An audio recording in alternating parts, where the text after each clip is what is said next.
Well, it's a real delight for me to be back in London, particularly since I grew up about 30 miles north of here, joined Rio Tinto out of university, and really have spent most of my career looking for gold, and I've been lucky. So I'm here today to talk about our project in Brazil. I've just got back from there on Tuesday. So Cabral Gold is a TSX Canadian Toronto listed company. I'm the largest shareholder. I've got a significant position in this company. So far I've invested 1.8 million Canadian dollars, my own money. I have been fortunate. I've been involved with some excellent people, and we as a team have been involved in 5 grassroots gold discoveries in Brazil in the last 20 years. We have an asset, we've got 1.2 million ounces, we're targeting 5. That is surely going to grow, and I'll show you why. We're in a district called the Tapajós, that's the correct pronunciation. It's in northern Brazil. We're right next door to a brand new gold mine that's being built by a company called G Mining. They just raised $500 million. That will be Brazil's 3rd largest gold mine. We have a PFS in progress, which I'll talk about a little bit more, and that should be complete March, April time. And we've made a number of new discoveries on this project. It really is district scale. It's pretty exciting. Robert talked a little bit about my background. I spent 13 years with Rio Tinto and BHP, 10 of which were in South America. We've got a pretty good team here. Rory is Australian but has lived in Brazil for the last 25 years, and Paul's in Toronto. And then a board of directors. John Gilligan actually went to university with me at Southampton, so we both got a PhD in gold, but he's one of our board members, and these other guys largely based in Canada. Very good, experienced board. We're one of those companies that Chris just mentioned. So we currently have a market cap of about 20 million Canadian dollars, 1.2 million ounces in the ground. So currently the gold that we've so far blocked out is valued at about 10 US dollars an ounce in the ground. As I said, I'm the largest shareholder. You can see I've been writing some pretty big checks. If we just go back, sorry. Yeah, here's the pointer. Yeah, so we've got about 186 million shares out, 50% institutional ownership. We're covered by a couple of analysts in Canada. This is what happened 3 years ago. And this is what will surely happen again. Now, I don't know if it's going to be early next year, late next year, but it's coming. So in early 2020, we went from about 8 cents to 85 cents in the course of about 3 or 4 months. And several speakers have been talking about when the thing turns around, when the market turns around and generalist funds start coming back into the sector, junior companies with quality projects and in quality jurisdictions are going to experience that same lift, and we hope that will happen to us again. Right, we talked about that. What's the strategy here? So our strategy is to get into near-term cash flow as fast as we can. We're going to do that by exploiting the mineralized material at surface, which is weathered, which is basically mud. It's saprolite, and it's 60 meters thick. Most of our gold is in the hard rock stuff, the granite underneath that, but initially we're going to target the near-surface material. We're going to use that cash flow from production. We expect to make a construction decision mid-next year. We're working on it right now, and we want to put most of that cash flow back into exploration and grow this district. Now, we're initially targeting plus 2 million ounces. I think we're pretty much there already, although the actual last resource statement from last year is 1.2. This thing is going to grow much larger than 2 million ounces. So the Tapajós is actually in northern Brazil. It's up here. It's on another one of these massive crustal scale lineaments that you heard about a little bit earlier this morning. It's a huge thing. It's largely unrecognized. You can see it in the magnetics. We're in a belt. This Tapajós area was the site of the world's largest ever recorded gold rush. So I'll say that again because it's important, because most people believe the California gold rush or the Witwatersrand rush or the Victoria gold rush was the largest gold rush on the planet. It wasn't. This was. Involved 1 million people. It was 10 times larger than the California gold rush, to give you some idea. And so during the 1980s, there was about 1 million people rushed in this area and started washing gold from the streams. And all these little tiny little black dots you can see are areas where they were exploiting gold from the streams, and there was an estimated 30 million ounces of gold recovered here. 30 million. And obviously there's several areas, there's a whole bunch of areas actually, probably 100 different areas. This area in the middle, Kuyu, which is our project, was the largest one. So there was 2 million ounces of that 30 million total recovered from Kuyu. Now, zooming in a little bit, we've got, somebody spoke earlier this morning about neighbourhood, and we're next to a project called TZ. That's that mine that's currently going into production. It's a $500 million project. I was fortunate enough to be involved in the discovery of that. Myself and Dennis Moore identified that as a potential deposit about 20 years ago, and we staked it. And this was shot I took on Sunday, flying over it. Very, very large footprint. As I said, it's going to be Brazil's third largest gold mine. Now, interestingly enough, these yellow squiggly lines, I don't know if you can see them, these yellow lines here, are the areas where placer gold or alluvial gold was extracted from the streams during the gold rush. So during the 1980s gold rush, there's a whole bunch of people here, all sorts of people, just like any gold rush, rushed into this area. And at TZ, they took out 200,000 ounces of gold. Our area, which is right next door, this area in pink, there was 2 million ounces of gold extracted from the streams. So where do you guys think the larger gold deposit is going to be? For every 1 ounce of gold that was extracted from the streams, the alluvial material, the sand and gravel at TZ, there's 10 ounces in the granite underneath those streams. If that ratio holds for this area, it could be 20 million ounces. It could be 20 million ounces. We're targeting 5. It'll grow in a series of steps. So far we've got 4 gold deposits here, 2 with resources on, and 2 new discoveries that still need to be completely drilled off, but we've got continuity on the 2 new gold discoveries. So we've got something special in an emerging area on a massive crustal scale lineament here. This is zooming in. We've got about, well, the 4 gold deposits you can see here. You can see the 2 main ones at Central. There's a small one here at JB, but MG, the ones with the blue boxes here, and Central are 5 kilometers apart. All these yellow dots are targets where we've got assays on surface. And by assays, I mean gold in either drill core, trenches, or in boulders. And we just haven't done enough work on any of these yellow dots, really. The 2 new discoveries, one's up here at PDN. We'll talk a little bit about that. And another one is down here at Mashishi, which is just 500 meters north of the MG deposit. These weathered blankets have obviously formed because of erosion and chemical weathering of the granite over millions of years. So you've got about 60 meters. So that funnel shape there, you can see I'm a geologist, guys. I'm not an artist, as you can tell here. This is my very crude little diagram of what happens with the weathering. You get this sort of funnel-shaped, almost carrot-shaped thing.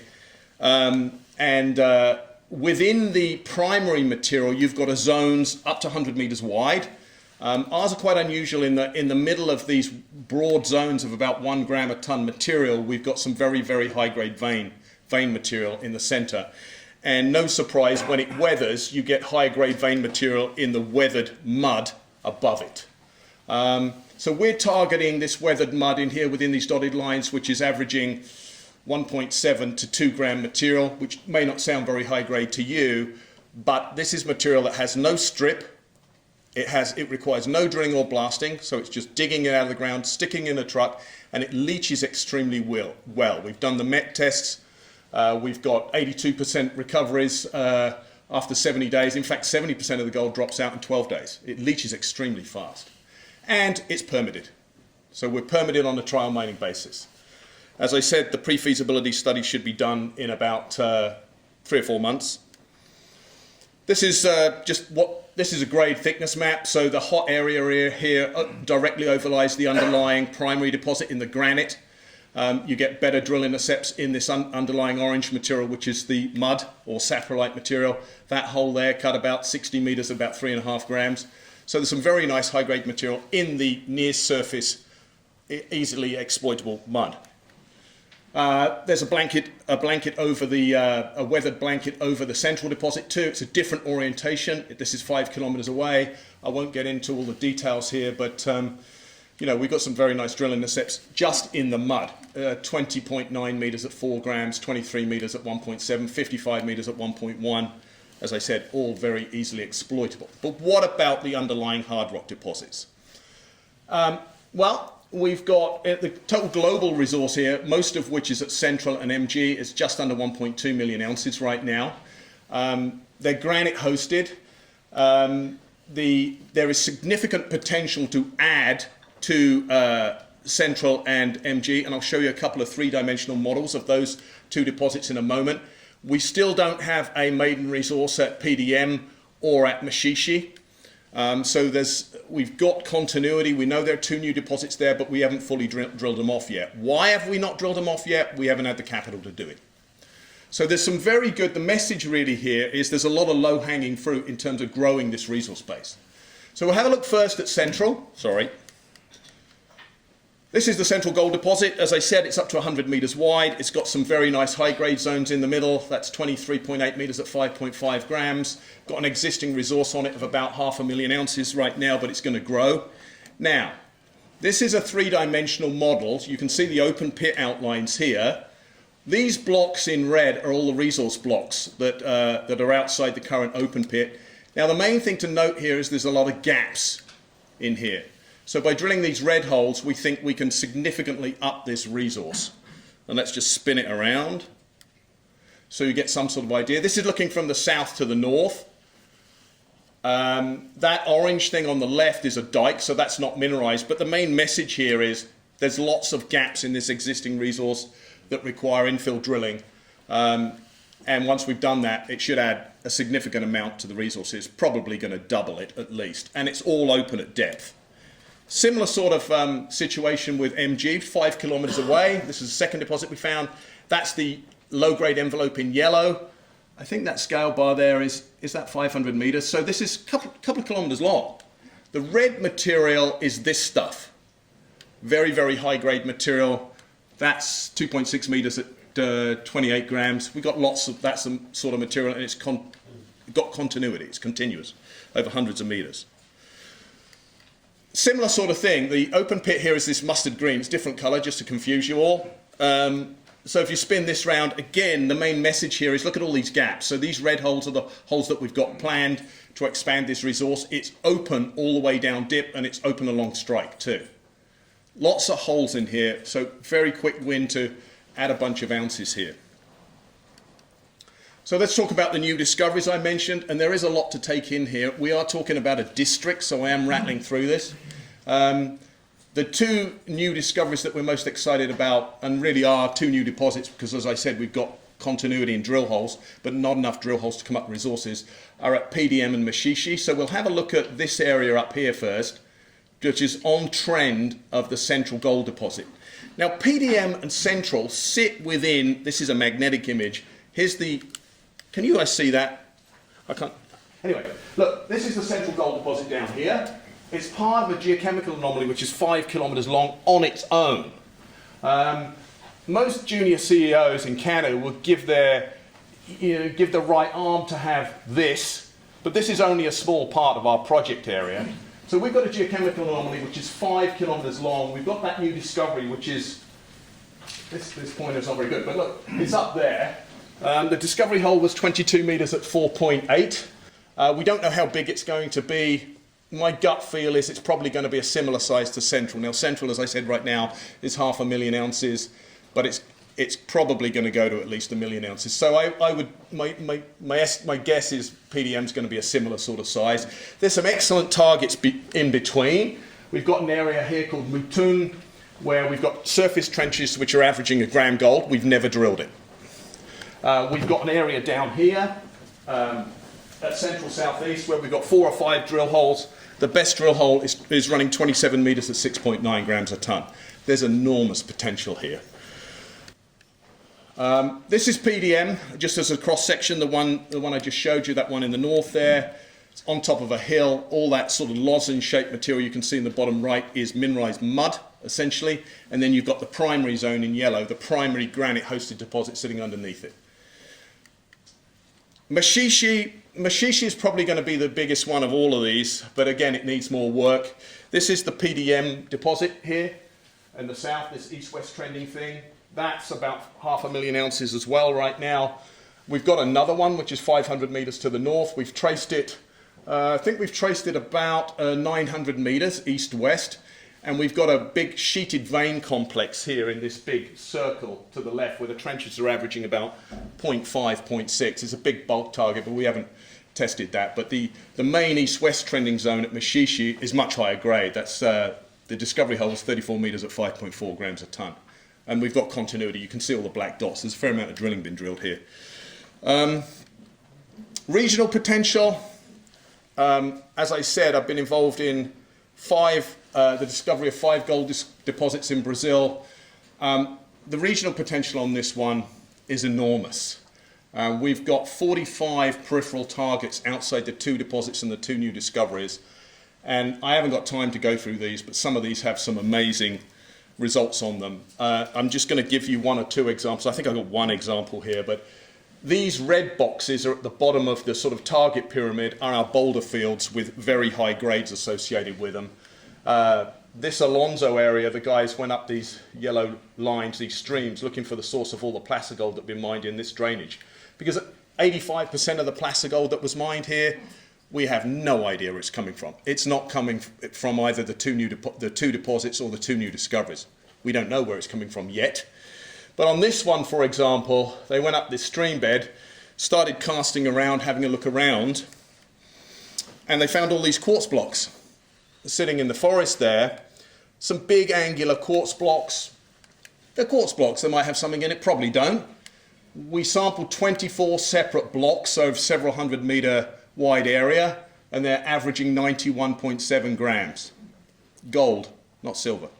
But as yet, we don't know where they're coming from. And here's another one, this Tracajá one here. That's a similar sort of thing. The boulders there are averaging 75 grams a tonne. So there's several others which are only an ounce or so average grade. So it really is a district scale. So in summary, I've put a lot of my own money into this. We've got 50% institutional share ownership in this. I'm the largest shareholder. Angelos knows this story extremely well. We've got a discovery track record and we've got a track record of getting deals done. We have an existing resource base of about 1.2 million ounces with significant upside to that.